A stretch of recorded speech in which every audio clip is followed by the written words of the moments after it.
जैसा कि हमने tales of herding gods novel के पिछले एपिसोड 205 के लास्ट में देखा कि की जुई ने एक साथ किन्मू और जेहवाली पर अटैक्स कर दिया था। तो अब आगे? तो इस एपिसोड की स्टार्टिंग में की जुई ने अपने ऑरा को पूरी तरह रिलीज कर दिया था। उसकी आईज में एक कोल्ड कॉन्फिडेंस था, जैसे उसे पूरा भरोसा हो कि वो एक ही मूव में किन्मू और जेहवाली दोनों को क्रश कर देगा। वो हेवनली कोर्ट से आया हुआ डिसाइपल था और अपने दिल में निचली दुनिया के कल्टीवेटर्स को हमेशा कमजोर और इनसिग्निफिकेंट समझता था। लेकिन आज सामने खड़े थे दो ऐसे जीनियस जिन्होंने उसकी सोच को चैलेंज कर दिया था। जैसे ही की जुई ने अपना टेक्निक एक्टिवेट किया, आकाश में एक विशाल इल्यूजन बनने लगा। ये उसकी सुप्रीम डिवाइन आर्ट थी, ancient heaven phoenix technique, 9 phoenixes on the ancient umbrella tree. आसमान में एनर्जी घूमने लगी और एक एंशिएंट अम्ब्रेला ट्री का विशाल शैडो बन गया। उस पेड़ पर 9 फीनिक्सेस बैठने लगे। हर फीनिक्स अलग अलग कलर की डिवाइन फ्लेम से जल रहा था। ये सीन इतना टेरिफाइंग था कि जमीन तक क्रैक होने लगी। किन्मू के बाल हवा में उड़ गए। उसकी बॉडी पर प्रेशर इतना बढ़ गया कि उसकी स्किन टाइट होने लगी। सांस लेना मुश्किल हो गया, लेकिन उसकी आईज में डर नहीं था, बल्कि एक वाइल्ड एक्साइटमेंट थी। वो समझ गया था कि उसके सामने एक ऐसा अपोनेंट है जिसे उसने पहले कभी फेस नहीं किया। जेहुआली भी उसी लेवल का एक्सपर्ट था, लेकिन की जुई ने अपनी टेक्निक को इस तरह कंट्रोल किया कि वो दोनों को एक साथ टारगेट कर रहा था। ये उसकी एरोगेंस और कॉन्फिडेंस दोनों को दिखाता था। की जुई के अंदर एक सुपीरियरिटी कॉम्प्लेक्स था। वो सोचता था कि हेवनली कोर्ट ही असली पावर का सोर्स है और नीचे की दुनिया के कल्टीवेटर्स सिर्फ कंट्री बम्पकिंस हैं। लेकिन उसने ये नहीं समझा था कि कभी कभी नीचे की दुनिया में ऐसे मॉन्स्टर्स पैदा हो जाते हैं जो हेवन को भी शेक कर सकते हैं। फीनिक्स टेक्निक धीरे धीरे कंप्लीट हो रही थी। हर फीनिक्स जैसे जैसे शेप ले रहा था, उसकी पावर और भी ज़्यादा टेरिफाइंग होती जा रही थी। ये टेक्निक एक एम्परल लेवल इनहेरिटेंस थी, जिसे कंप्लीट करने के बाद यूज़र अपने सेम रेल्म के सभी अपोनेंट्स को ईजिली सप्रेस कर सकता था। लेकिन किन्मू अब सिर्फ एक नॉर्मल कल्टीवेटर नहीं था। उसने अचानक रॉर किया और उसकी बॉडी से ड्रैगन रॉर एनर्जी एक्सप्लोड हुई। उसके अंदर 8 रेजोनेटिंग ड्रैगन साउंड्स गूंज उठे। ये उसकी ओवरलॉर्ड बॉडी 3 एलिक्सर टेक्निक का फुल सर्कुलेशन था। उसके पीछे जैसे एंशिएंट ड्रैगन्स की एकोज फैल गई हों। वहीं दूसरी तरफ जेहुआली ने भी अपने डीमन ब्लेड टेक्निक को रिलीज कर दिया। हवा में काउंटलेस डीमन ब्लेड्स अपीयर हुए, जिनकी आईज जैसी पैटर्न्स थीं। हर ब्लेड खुद इंडिपेंडेंट होकर अटैक कर रहा था, लेकिन उनका कंट्रोल जेहुआली के माइंड से जुड़ा हुआ था। बैटलफील्ड अब पूरी तरह केओस में बदल चुका था। ग्राउंड मेल्ट होकर लावा बन चुका था और उस लावा के अंदर से भी स्ट्रेंज अम्ब्रेला ट्रीज उगने लगे थे। उन ट्रीज पर फीनिक्स नेस्ट्स बने हुए थे, जो लगातार मल्टी कलर्ड फ्लेम्स रिलीज कर रहे थे। हर फ्लेम डीमन ब्लेड्स को डिस्ट्रॉय कर रही थी, लेकिन तुरंत नए ब्लेड्स फिर से पैदा हो रहे थे। ये फाइट टेक्निक वर्सेस टेक्निक नहीं थी, ये डाओ वर्सेस डाओ की वॉर थी। किन्मू ने अपने फोरहेड के बीच फोकस किया। उसकी स्वॉर्ड इंटेंट गैदर होकर एक स्मॉल स्वॉर्ड बीट में बदल गई। इस बीट के अंदर 8000 स्वॉर्ड्स कंप्रेस्ड थीं। ये उसकी अल्टीमेट टेक्निक थी, कैलामिटी स्वॉर्ड। उसने धीरे से अपनी फिंगर टैप की और उसी पल 8000 स्वॉर्ड्स एक साथ एक्टिवेट हो गईं। ये दृश्य अनबिलीवेबल था। हर स्वॉर्ड अलग डायरेक्शन में मूव कर रही थी, लेकिन सभी का कंट्रोल किन्मू के माइंड में था। उनकी मूवमेंट एक परफेक्ट सिस्टम की तरह सिंक्रोनाइज थी।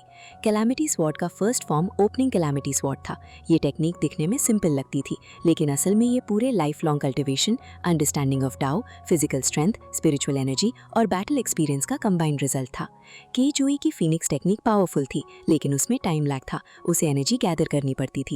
वहीं किन्मू की स्वॉर्ड टेक्निक इंस्टेंट रिलीज थी। यही डिफरेंस था प्रेपरेशन और इंस्टिंक्ट के बीच का। जैसे ही 8000 स्वॉर्ड्स ने मूव करना शुरू किया, पूरा बैटलफील्ड लाइट से भर गया। हर स्वॉर्ड एक मिरर की तरह रिफ्लेक्ट कर रही थी और उस रिफ्लेक्शन से पावर मल्टीप्लाई हो रही थी। फीनिक्सेस की फ्लेम्स और स्वॉर्ड्स की कोल्ड लाइट आपस में कोलाइड हुई। एक मैसिव एक्सप्लोजन हुआ। स्पेस डिस्टॉर्ट हो गया। जमीन पूरी तरह टूटकर मोल्टन लावा बन गई। डीमन ब्लेड्स और अम्ब्रेला ट्रीज लगातार डिस्ट्रॉय और रीजेनरेट हो रहे थे। की जुई ने अपनी फीनिक्स पावर को और बढ़ाया, लेकिन अब उसके सामने किन्मू की स्वॉर्ड इंटेंट लगातार इवॉल्व हो रही थी। हर स्वॉर्ड मूवमेंट के साथ किन्मू की अंडरस्टैंडिंग और डीप हो रही थी। ये सिर्फ फाइट नहीं थी, ये एवोल्यूशन थी। किन्मू की आइज शांत हो चुकी थी, लेकिन उसके अंदर की एनर्जी अनकंट्रोलेबल थी। उसने महसूस किया कि ओपनिंग कैलामिटी स्वॉर्ड केवल अटैक टेक्निक नहीं है, ये एग्जिस्टेंस को रीराइट करने वाली पावर है। उसने अपनी फिंगर को फाइनल टाइम मूव किया और 8000 स्वॉर्ड्स की पावर एक सिंगल पॉइंट में कन्वर्ज हो गई। एक थिन कोल्ड स्वॉर्ड लाइट निकली, जो इतनी शार्प थी कि उसने फीनिक्स फ्लेम को भी स्प्लिट कर दिया। की जुई के एक्सप्रेशन पहली बार चेंज हुए। उसे समझ में आने लगा था कि सामने खड़ा व्यक्ति कोई ऑर्डिनरी लोअर रेल्म कल्टिवेटर नहीं है। ये एक ऐसा मॉन्स्टर है जो टेक्निक्स को सिर्फ सीखता नहीं बल्कि उन्हें रीडिफाइन करता है। बैटलफील्ड में साइलेंस और डिस्ट्रक्शन दोनों एक साथ मौजूद थे और उसी साइलेंस के बीच ये साफ हो गया था, ये लड़ाई अभी खत्म नहीं हुई थी बल्कि असली बैटल अब शुरू होने वाली थी। जी हुआली ने अपनी जर्नी में एक ऐसा पाथ चूज किया था जो सिंपल नहीं था। उसने स्वॉर्ड टेक्निक्स या नॉर्मल मार्शल आर्ट्स को फॉलो नहीं किया बल्कि नाइफ बाथ कॉम्बैट स्किल को अपना मेन दाव बना लिया था। ये कोई ऑर्डिनरी स्किल नहीं थी बल्कि एक ऐसी सेल्फ क्रिएटेड टेक्निक थी जो उसने खुद डेवलप की थी, लेकिन उसके फाउंडेशन में कई लेजेंडरी मास्टर्स की टेक्निक्स का डीप इन्फ्लुएंस था। जी हुआली ने अपनी पावर को बिल्ड करते वक्त सिर्फ अपनी टैलेंट पर डिपेंड नहीं किया। उसने लुओ वुशवांग की टेरिफाइंग नाइफ टेक्निक को डीपली स्टडी किया था, जिसमें हर स्ट्राइक एक फेटल इंटेंट कैरी करता था, जैसे डेथ खुद ब्लेड के साथ डिसेंड करती हो। उसके साथ ही उसने फू लुओ की टेक्निक के फ्रैगमेंट्स को भी अब्जॉर्ब किया था, जिसमें स्पीड और अनप्रिडिक्टेबल एंगल्स का कॉम्बिनेशन था। इन दोनों टेक्निक्स को मर्ज करके जी हुआली ने अपना एक यूनिक कॉम्बैट सिस्टम बनाया। यही रीजन था कि जी हुआली जब अपने नाइफ दाव के थ्रू बैटलफील्ड में एंटर करता था तो उसका मोमेंटम किन्मू से थोड़ा स्लो होता था।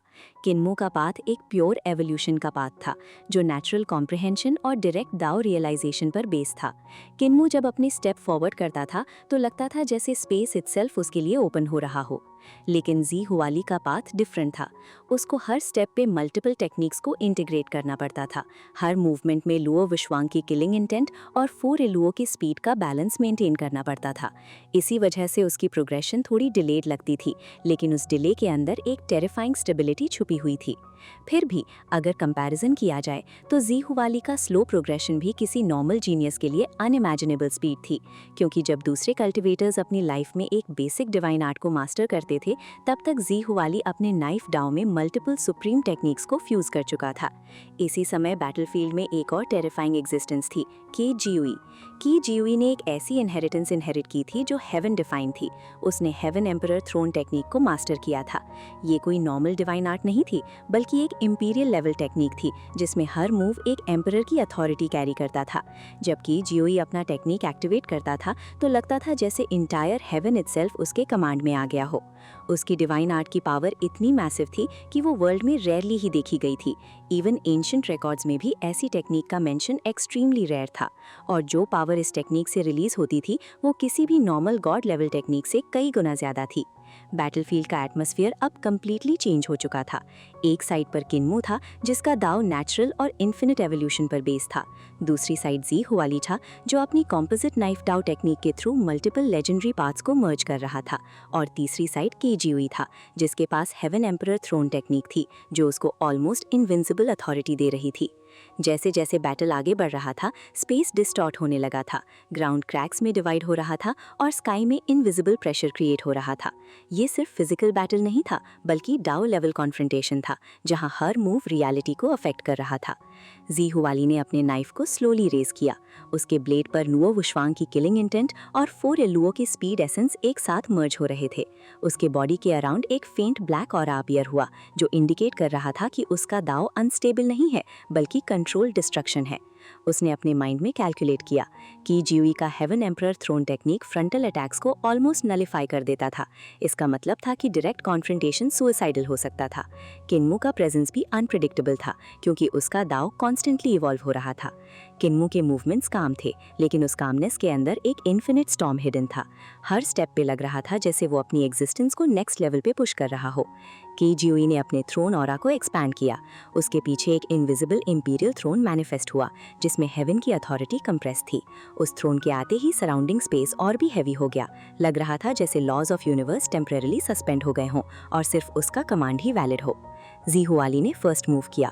उसने अपनी नाइफ टेक्निक को एक्टिवेट किया, एक ऐसा स्ट्राइक जो फू लुओ की स्पीड और लुओ वुशवांग की किलिंग इंटेंट को कंबाइन करता था।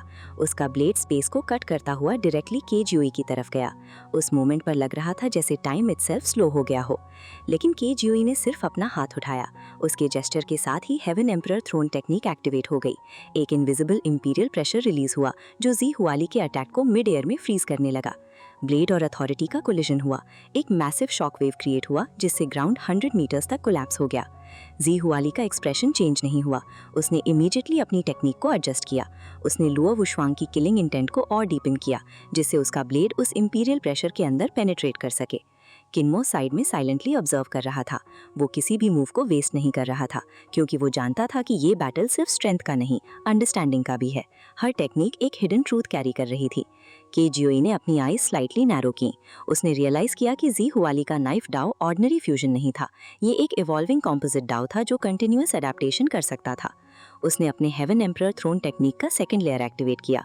अब एटमॉस्फेयर और भी डेंजरस हो गया। इंपीरियल ऑरा ने पूरे बैटलफील्ड को डोमिनेट कर लिया। लग रहा था जैसे हेवन का रियल एम्परर यहाँ डिसेंड हो गया हो। जी हुआली का बॉडी प्रेशर फील करने लगा, लेकिन उसने स्टेप बैक नहीं लिया। उसने अपने दाव को और रिफाइन किया। लुओ वुशवांग की टेक्निक से किलिंग इंटेंट और भी प्योर हो गई, और फूर इल्लुओं की स्पीड उसके मूवमेंट्स में ब्लर क्रिएट कर रही थी। किन्मू ने फाइनली एक फेंट स्टेप लिया।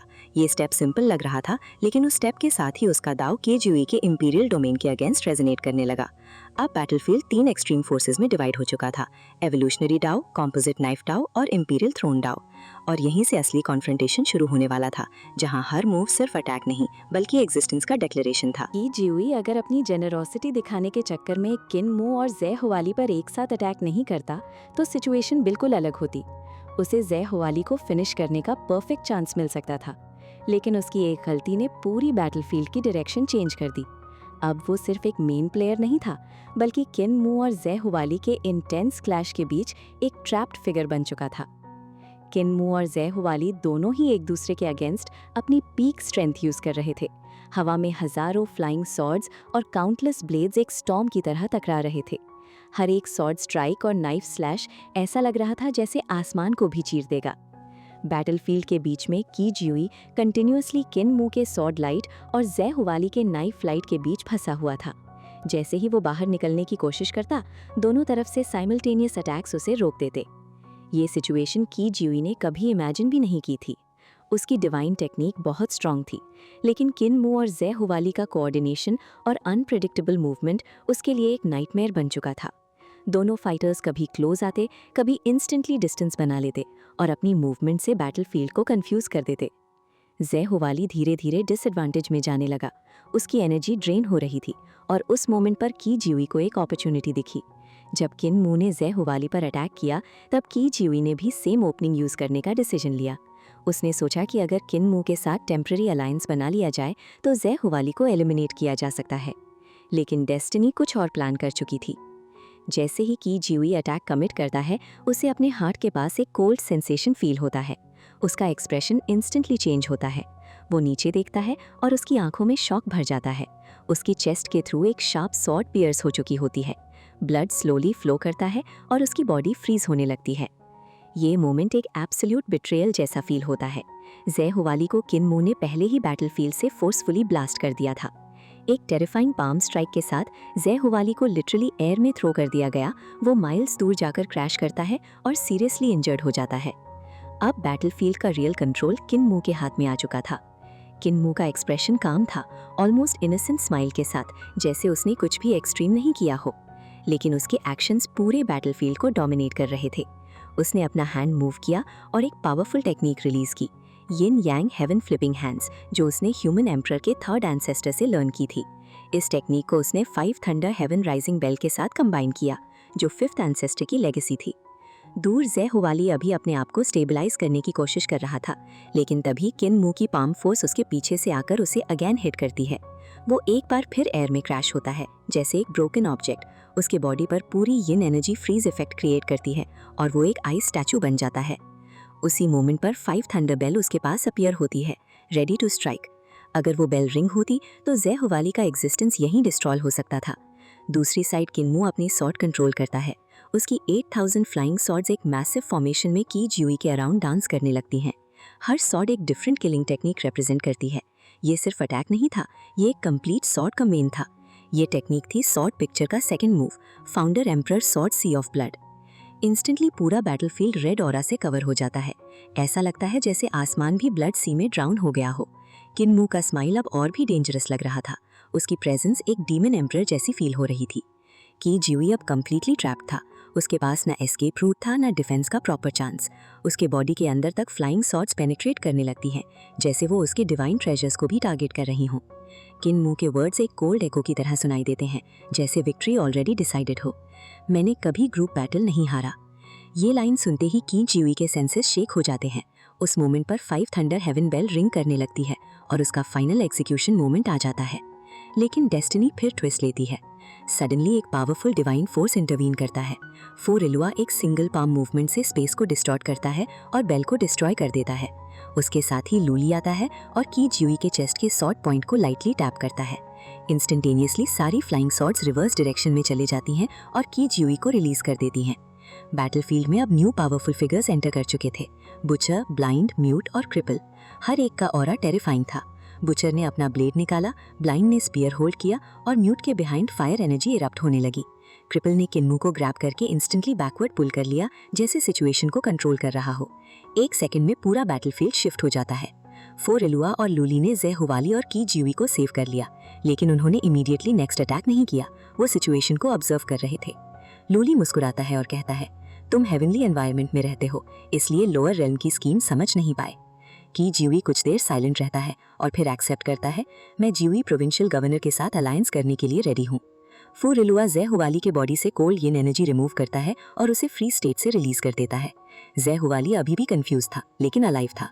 दूर फोरिलुआ का स्पेशल एबिलिटी ज़े हुवाली को इंस्टेंटली टेलीपोर्ट करके अपने पास ला देता है। ये एबिलिटी सबको शॉक कर देती है, क्योंकि इस लेवल की स्पेशल मैनिपुलेशन रेयर थी। बुचर और बाकी सब समझ जाते हैं कि फोरिलुआ की स्ट्रेंथ उनकी एक्सपेक्टेशन से काफी ज्यादा है। वो सिंपल ओपोनेंट नहीं, बल्कि एक एक्सट्रीमली हाई लेवल एग्जिस्टेंस था। फोरिलुआ ज़े हुवाली को देखते हुए काम वॉइस में बोलता है, बैटल में विक्ट्री और डिफीट नॉर्मल है, असली आउटकम लाइफ और डेथ होता है। जब तक तुम जिंदा हो, तुम ट्रूली हार नहीं मानते। ज़े हुवाली रिस्पेक्टफुली बाउ करता है और कहता है, मैं समझ गया। इस मोमेंट पर सिचुएशन का टोन चेंज हो जाता है। अब ये सिर्फ बैटल नहीं, बल्कि एक टीचिंग मोमेंट बन जाता है, जहां डाओ और सर्वाइवल का रियल मीनिंग समझाया जा रहा था। इधर क्रिपल खुश होता है और किन्मू के कंधे पर हाथ मारते हुए कहता है, तुमने आज मुझे डिसअपॉइंट नहीं किया। तुमने अपनी स्माइल में ब्लेड छुपाकर परफेक्ट हिडन किल एग्जीक्यूट किया। किन्मू रिस्पेक्टफुली रिप्लाई करता है, ये सब आपकी ट्रेनिंग का रिजल्ट है। क्रिपल जोर से हंसने लगता है, अपनी बियर्ड को स्ट्रोक करते हुए। उसका ईगो सेटिस्फाइड था। लेकिन लूली अभी भी काम था। वो डिवाइन सिटी की तरफ देखता है और एक डीप क्वेश्चन पूछता है, फोरिलुआ, क्या तुम रियल और फेक का डिफरेंस समझ पा रहे हो? फोरिलुआ थोड़ा सीरियस होता है और रिप्लाई करता है, मैं अभी तक उस लेयर को पेनिट्रेट नहीं कर पाया हूँ, क्या तुम मुझे गाइड करोगे? लोली अपनी कोल्ड और काम स्माइल के साथ सबके सामने खड़ी थी। उसकी आंखों में एक अजीब सी क्लैरिटी थी, जैसे वो पहले से ही सब कुछ समझ चुकी हो। वो धीरे से कहती है, वहां देखो, डिवाइन स्पिरिट्स को। उसकी बात सुनते ही फोरिलुआ का एक्सप्रेशन चेंज हो जाता है। उसके अंदर क्यूरियोसिटी और कंफ्यूजन दोनों एक साथ उठते हैं। वो सच में अपने सेंस से उन स्पिरिट्स को फील करने की कोशिश करता है, लेकिन उसे कुछ भी क्लियर नजर नहीं आता। वो थोड़ा अनईजी होके पूछता है, मैं स्पिरिट्स को कैसे देखूं? इधर बुचर, डम्ब और ब्लाइंड तुरंत सिचुएशन को सेंस कर लेते हैं। उन्हें समझ आ जाता है कि सीन डेंजरस हो चुका है। वो बिना टाइम वेस्ट किए धीरे धीरे पीछे हटना शुरू कर देते हैं। डेमन डेव के फेस पर भी हल्का सा चेंज आता है। उसकी आंखों में शॉक और टेंशन दोनों मिक्स हो जाता है। उसे समझ आ जाता है कि लोली ने उसकी टेक्निक को रीड कर लिया है। उसकी फॉरहेड पर कोल्ड स्वेट आ जाता है। वो सोचता है कि उसकी पेंटिंग टेक्निक कितनी पावरफुल थी। वो इल्यूजन क्रिएट करता था जो रियलिटी जैसा लगता था, इतना परफेक्ट कि कोई भी डिफरेंस नहीं बता सकता था। लेकिन प्रॉब्लम ये थी कि वो सोल क्रिएट नहीं कर सकता था, और यही पॉइंट लोली ने पकड़ लिया था। ये बात क्लियर हो जाती है कि लोली सिर्फ एक ऑर्डिनरी कल्टिवेटर नहीं है, वो यूडू के स्पिरिचुअल आर्ट्स की मास्टर है, जिसका अंडरस्टैंडिंग लेवल एक्सट्रीमली डीप है। बैटलफील्ड का प्रेशर और बढ़ जाता है। सभी लोग अपनी सेफ्टी के लिए किन्मू के आसपास गैदर हो जाते हैं, लेकिन स्पेस इटसेल्फ अनस्टेबल होने लगती है। डिस्टेंस का सेंस बिगड़ जाता है, जैसे सब कुछ किसी अननोन फोर्स के कंट्रोल में हो। फोरिलुआ और लोली किसी और की तरफ ध्यान नहीं देते। उनका फोकस कंप्लीटली ट्रूथ रिवील करने पर होता है। लोली अपना स्लेंडर जेड हैंड उठाती है और हवा में एक सर्कुलर मोशन बनाती है। उस मोशन के साथ ही एक ब्राइट लाइट इमर्ज होती है। अचानक एक मैसिव मिरर क्रिएट होता है जो स्काई में फ्लोट करने लगता है। लोली बोलती है, रिस्पेक्टेड किंग, कृपया इस मिरर में दृश्य देखें। फोरिलुआ अपने इंस्टिंक्ट्स फॉलो करता है और मिरर में देखता है। जो उसने देखा वो कंप्लीटली शॉकिंग था। मिरर के अंदर सुप्रीम गॉड सिटी का एक डिस्टॉर्टेड वर्जन दिख रहा था, लेकिन रियल सिटी वहाँ एग्जिस्ट ही नहीं कर रही थी। वहाँ ना कोई गॉड सिटी थी, ना कोई डिवाइन आर्मी, ना ही मिलियन सोल्जर्स, बस एक एम्प्टी वॉइड था। लेकिन मिरर में सब कुछ विजिबल था। बुचर, किन्मू, ग्रैनी सी और बाकी सबकी सोल्स क्लियरली दिख रही थीं। कुछ सोल्स हेवनली पैलेस के साउथ गेट पर खड़ी थीं, कुछ डिवाइन ब्रिज पर थीं और एक soul life and death realm के बीच खड़ी थी और उसके नीचे था यूडू का डार्क अबिस। फोरेलुआ अपनी 3 हेडेड डीमन फॉर्म में खुद को देखता है। उसका असली फॉर्म टेरिफाइंग था, लेकिन वो खुद भी शॉक हो जाता है अपनी रिफ्लेक्शन देखकर। उसके पास क्यूजुई की इमेज भी दिखती है, जो एक डिवाइन फीनिक्स जैसा लग रहा था, जो गोल्डन फ्लेम्स में रैप्ड था। ज़ेहलुआ एक नॉर्मल ह्यूमन फॉर्म में था, लेकिन उसके बैक पर डेमन नाइफ और उसकी डेमोनिक ऑरा उसे डेंजरस बना रही थी। लेकिन सबसे ज़्यादा टेरिफाइंग इमेज थी किन्मू की। किन्मू की आंखों में रेड ग्लो था और उसका 3 आइड फॉर्म मिरर में किसी एंशिएंट डेविल जैसा लग रहा था। उसकी गेज ऐसी थी जैसे वो डायरेक्टली ऑब्जर्वर को भी देख रहा हो। फोरेलुआ का सोल मोमेंटरीली ट्रेम्बल करता है। लोली तुरंत मिरर को शिफ्ट करती है और दूसरी डायरेक्शन पर फोकस करती है, जैसे वो सिचुएशन को बैलेंस कर रही हो। अब ठीक लग रहा है, वो कामली पूछती है। मिरर जब डेमन कैंप की तरफ जाता है तो वहाँ की डेमन्स भी अपनी सोल्स देखते हैं, उनके एक्सप्रेशंस भी चेंज हो जाते हैं। तभी फोरेलुआ का डिसाइपल क्सूये एक स्ट्रेंज सोल नोटिस करता है। वो सोल एक ह्यूमन जैसा लगता है, लेकिन उसका स्ट्रक्चर ब्रोकन था, जैसे मल्टीपल सोल्स को जोड़कर बनाया गया हो। उसका एग्जिस्टेंस इनकम्प्लीट और स्टिच लग रहा था। क्सूये और डिटेल में देखने ही वाला होता है कि मिरर सडनली वापस खींच लिया जाता है। उसके माइंड में डाउट रह जाता है कि उसने जो देखा वो रियल था या इल्यूजन। फोरेलुआ अब कंप्लीटली सीरियस हो जाता है। उसकी वॉइस हैवी हो जाती है। Those 3 eyes.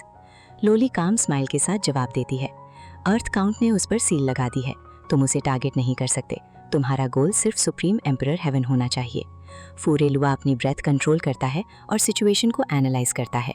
वो बोलता है, अब मैं समझ गया, ये गॉड सिटी का असली ट्रूथ है। रियलिटी और इल्यूजन को मिक्स करके एक पेंटिंग वर्ल्ड बनाया गया है, जहाँ फेक और रियल का डिफरेंस खत्म हो जाता है। उसकी वॉइस बैटलफील्ड में इको करती है। उसके वर्ड सुनते ही सभी ग्रुप मेंबर्स का एक्सप्रेशन चेंज हो जाता है। उन्हें रियलाइज होता है कि स्पेस अब उनके कंट्रोल में नहीं है। इवन दो वो पीछे हट रहे थे, डिस्टेंस उल्टा इफेक्ट कर रहा था। वो फोरेलुआ के और पास आ रहे थे। क्रिपल वीक वॉइस में कहता है, हम खत्म हो गए। बाशान का ग्रीन ऑक्स फ्यूरियस हो जाता है और फॉरवर्ड चार्ज करता है, लेकिन स्पेस डिस्टॉर्शन उसे भी ट्रैप कर लेती है। वो चाहे जितना ट्राई करे, वो आगे बढ़ने के बजाय और पास आ जाता है। लोली कामली बोलती है, मुझे सिर्फ किन थिंकिंग चाहिए, उसे मुझे दो और मैं तुम्हें सुप्रीम एम्परर हेवन दे दूंगी। लेकिन फोरेलुआ कॉन्फिडेंट हो जाता है, अब जब मैंने रियल और फेक का डिफरेंस समझ लिया है तो तुम अब नहीं भाग सकते। वो एक स्टेप आगे बढ़ता है और उस स्टेप के साथ ही पूरा स्पेस डिस्टॉर्ट हो जाता है। सब लोग उसकी ग्रेविटी में पुल होने लगते हैं। बुचर अपनी फुल स्ट्रेंथ से अपनी ब्लेड स्विंग करता है, लेकिन उसकी ब्लेड एनर्जी भी ट्विस्ट होकर वैनिश हो जाती है। अचानक स्काई वायलेंटली शेक होता है। सब लोग ऊपर देखते हैं और जो सीन उन्होंने देखा वो अनइमेजिनेबल था। स्काई में massive beams of light open होते हैं और उनसे ब्लड रेड एनर्जी फ्लो होने लगती है। ब्रोकन प्लैनेट्स एक के बाद एक अपीयर होने लगते हैं। पूरा सुप्रीम एम्परर हेवन एक कॉस्मिक अनोमली में ट्रैप हो जाता है। और तब सबको समझ आता है, ये बैटल सिर्फ लोगों की नहीं, बल्कि रियलिटी और एग्जिस्टेंस के स्ट्रक्चर की है। आसमान के बीच जो नजारा था, उसने पूरे सुप्रीम एम्परर हेवन को हिला दिया था। फोरेलुआ का शरीर कांप रहा था। उसकी डिवाइन आर्ट का कंट्रोल एक पल में टूट चुका था। डेविल रेस के मेन कैंप में हर एक डेविल सोल्जर अपना सिर उठाकर उस आसमान को देख रहा था, जहां एक ऐसी वास्ट और अनंत जमीन लटकी हुई थी जो किसी भी लॉजिक से परे थी। सिर्फ डेविल रेस ही नहीं, सुप्रीम एम्परर हेवन के हर कोने में केओस फैल चुका था। ह्यूमन हो, डेविल हो, स्लेव हो या गॉड, माउंटेन सीज के बीच रहने वाले अजीब बीस्ट और इंसेक्ट्स तक सभी एक ही पल में ऊपर देख रहे थे। उनके चेहरे पर शॉक था, एक ऐसा शॉक जो शब्दों में बयान नहीं किया जा सकता। वो जमीन इतनी क्लोज लग रही थी जैसे हाथ बढ़ाकर छू लिया जा सके। नीचे लटके हुए माउंटेन्स ऐसे लग रहे थे जैसे किसी ने उन्हें उल्टा लटका दिया हो। ओशन का पानी ब्लू जेमस्टोन की तरह चमक रहा था, बिल्कुल क्रिस्टल और प्योर। लेकिन सबसे अजीब बात यह थी कि इतनी मैसिव ओशन होने के बाद भी एक बूंद पानी सुप्रीम एम्परर हेवन में नहीं गिर रहा था। फोरेलुआ का दिल और तेज धड़कने लगा। उसने अपने हाथों में पकड़े चिन्मू और बाकी लोगों को भी ऑलमोस्ट छोड़ दिया था। उसका फोकस पूरी तरह उस आसमान में लटकी हुई दुनिया पर चला गया था। चिन्मू ने अपनी आंखों को नैरो किया और उस नज़ारे को ध्यान से ऑब्जर्व किया। उसने देखा कि उस अनंत लैंड को सुप्रीम एम्परर हेवन से जोड़ने वाली जो लाइट चेन्स थीं, वो कोई नॉर्मल एनर्जी नहीं थी। वो सभी light beams massive sacrifice alters से आ रही थीं। ये ऑल्टर्स इतने ह्यूज थे जैसे खुद माउंटेन्स को भी छोटा कर दें। अगर कोई सुप्रीम एम्परर हेवन से ऊपर देखे तो उन्हें सिर्फ एक हेजी और ब्लड स्ट्रक्चर ही दिखाई देता। तभी चिन्मू की आंखों में रियलाइजेशन आया और वो जोर से चिल्लाया, ये है लोफू हेवन, उसकी आवाज़ ने पूरे साइलेंस को तोड़ दिया। ग्रैनी सी, बुचर और बाकी सबके एक्सप्रेशंस चेंज हो गए। क्रिपल ने तुरंत पूछा, मुअर, लोफू हेवन क्या कोई डेंजरस प्लेस है? चिन्मू ने अपनी एनर्जी स्टेबलाइज करते हुए कहा, डेविल रेस की वर्ल्ड, सुप्रीम एम्परर हेवन के ऊपर जो उनका असली डोमेन है वो लोफू हेवन है। उसने अपने टेलीपोर्टेशन फ्लैग्स को एक्टिवेट करना शुरू किया। उसकी मूवमेंट्स फास्ट और प्रिसाइज थी। मैं पहले 4 एलओ के इल्यूजन टेक्निक में फंस गया था। उस इल्यूजन के थ्रू मैं वहां पहुंच चुका था। लोफू हेवन अब ऑलमोस्ट कोलैप्स होने के एज पर है। ये सुनते ही सब और ज्यादा टेंस हो गए। ग्रैनी सी ने गहरी सांस ली और बोली, क्या डेविल रेस ने अपना लोफू हेवन यहाँ शिफ्ट कर दिया है? क्या वो सुप्रीम एम्परर हेवन पर फुल इन्वेजन करने वाले हैं? ब्लाइंड, जो हमेशा साइलेंट रहता था, उसकी आंखें और ज्यादा शार्प हो गईं। उसने धीरे से कहा, नहीं, ये नॉर्मल शिफ्ट नहीं है। मैं क्लियरली देख सकता हूँ। वहाँ 20 से ज्यादा गॉड्स सैक्रिफाइस ऑल्टर्स पर एक्टिव हैं। ये डेविल रेस का नॉर्मल मूव नहीं है। उसकी आवाज़ हैवी हो गई। ये लोफू हेवन को मूव नहीं किया जा रहा, बल्कि इसे ब्लड सैक्रिफाइस के थ्रू रिफाइन किया जा रहा है। ब्लड सैक्रिफाइस, लोफू हेवन, ये शब्द सुनते ही सबके दिल हिल गए। तभी चिन्मू ने बिना देर किए टेलीपोर्टेशन फ्लैग्स को पूरा एक्टिवेट कर दिया और एक ह्यूज स्पेशल डिस्टॉर्शन क्रिएट हो गया। लेकिन उसी पल डेविल मेन कैंप में केओस और तेज हो गया। एक डेविल जनरल सडनली अटैक हो गया। एक डिवाइन ड्रैगन जो एक लड़के के बॉडी से निकल रहा था, उसने उस डेविल को सीधा पियर्स कर दिया। उस ड्रैगन की स्पीड और किलिंग इंटेंट अनइमेजिनेबल थी। वहीं उस डेविल यूथ ने अजीब मूवमेंट्स के साथ अपनी डिवाइन आर्ट यूज की। उसका मूवमेंट पैटर्न अनप्रिडिक्टेबल था, जैसे वो हवा में फ्लोट कर रहा हो। हर स्ट्राइक के साथ डेविल जनरल वीक होता गया। कुछ ही सेकंड्स में वो पावरफुल डेविल एक्सपर्ट 8 पीसेस में स्प्लिट हो चुका था। मेन कैंप में पैनिक फैल गया। डेविल गॉड्स रिएक्ट करते उससे पहले ही वो डेविल यूथ एक मिस्टीरियस चेस्ट निकालता है। चेस्ट खुद ही ओपन होता है और उसमें से एक पावरफुल सक्शन फोर्स निकलती है जो उस डेविल गॉड के रिमेन्स को अब्सॉर्ब कर लेती है। उस लड़के ने अपना सिर ऊपर उठाया और डिवाइन ड्रैगन के ऊपर स्टेप करके स्काई की तरफ मूव कर गया। उसके पीछे डेविल गॉड्स गुस्से में उसका पीछा कर रहे थे। इधर चिन्मू और ब्रूप एक गॉड सिटी में टेलीपोर्ट हो चुके थे, लेकिन चिन्मू ने रुकने का टाइम नहीं लिया। उसने एक के बाद एक टेलीपोर्टेशन फ्लैग्स यूज किए और हर बार स्पेस डिस्टॉर्ट होता गया। एक जगह से दूसरी जगह, फिर तीसरी जगह। ऐसे करते करते वो लोग कंटिन्यूअसली एस्केप करते रहे जब तक वो ऑलमोस्ट 400-500 माइल्स दूर नहीं आ गए। फाइनली चिन्मू की एनर्जी एग्जॉस्ट हो गई। उसने अपना लास्ट फ्लैग पैक किया और हैवी ब्रेथ लेते हुए कहा, मैं इससे आगे टेलीपोर्ट नहीं कर सकता। हुआ लिंगर ने तुरंत सिचुएशन को लाइटन करते हुए कहा, मुझे पता है, प्रॉब्लम ये फैटी ड्रैगन है जो बहुत हैवी है। ड्रैगन के लिंगर ने शर्म से अपना सिर झुका लिया, लेकिन डेंजर अभी भी खत्म नहीं हुआ था। सब लोग ली सिटी की तरफ मूव करने लगे, लेकिन उनकी नजर बार बार आसमान की तरफ जा रही थी। ब्लाइंड अभी भी ऑब्जर्व कर पा रहा था। उसने बताया कि लोफू हेवन के माउंटेन्स टूट रहे हैं, ओशंस इवेपोरेट हो रहे हैं और पूरा वर्ल्ड कोलैप्स के एज पर है। रिवर्स हवा में स्नेक्स की तरह ट्विस्ट हो रही थी। ये एक ऐसा डिस्ट्रक्शन था जो किसी भी सोल को शेक कर दे। तभी आसमान से एक मैसिव सॉरोफुल रोर सुनाई दिया। वो साउंड किसी डाइंग वेल की तरह था, डीप पेन और एंडलेस सफरिंग से भरा हुआ। उस आवाज में ना पूरी तरह ह्यूमन इमोशन था और ना ही बीस्ट का, लेकिन फिर भी उसने सबके दिल को भारी कर दिया। ग्रैनी सी ने सडनली रियलाइजेशन के साथ कहा, लोफू हेवन मूव नहीं हो रहा, वो अपनी ओरिजिनल जगह पर ही है। ब्लड सैक्रिफाइस ने एक ब्रिज क्रिएट किया है जिसकी वजह से वो सुप्रीम एम्परर हेवन के ऊपर अपीयर हो रहा है। फोर एलुओ का चेहरा पेल पड़ गया। उसने ऊपर देखा और अपने ही वर्ल्ड को कोलैप्स होते हुए महसूस किया। उस मोमेंट में उसको रियलाइज हुआ कि डेविल रेस का लोफू हेवन अब प्योर एनर्जी में कन्वर्ट हो चुका है और वो एनर्जी अब सुप्रीम एम्परर हेवन में ट्रेन हो रही है। और इस सब के पीछे जो मास्टरमाइंड था वो क्लियरली सेंट बुचर था। वो अपनी प्लानिंग में सक्सेसफुल हो चुका था और अब पूरा बैटलफील्ड एक ऐसे टर्निंग पॉइंट पर था जहां से वापस लौटना ऑलमोस्ट इम्पॉसिबल लग रहा था। लोली ने जब देखा कि सेंट वुडकटर ने आखिरकार लोफू हेवन को सैक्रिफाइस करने का तरीका ढूंढ लिया है, तब उसके चेहरे पर पहली बार टेंशन साफ दिखने लगी। उसने अपनी जिंदगी में अनेक वर्ल्ड्स को खत्म होते देखा था।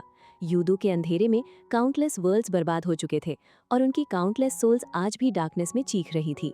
इसीलिए लोफू हेवन का डिस्ट्रक्शन उसके लिए कोई नई बात नहीं थी। लेकिन उसकी नज़र में इस वक्त सबसे इम्पोर्टेंट चीज़ थी चिन्मू।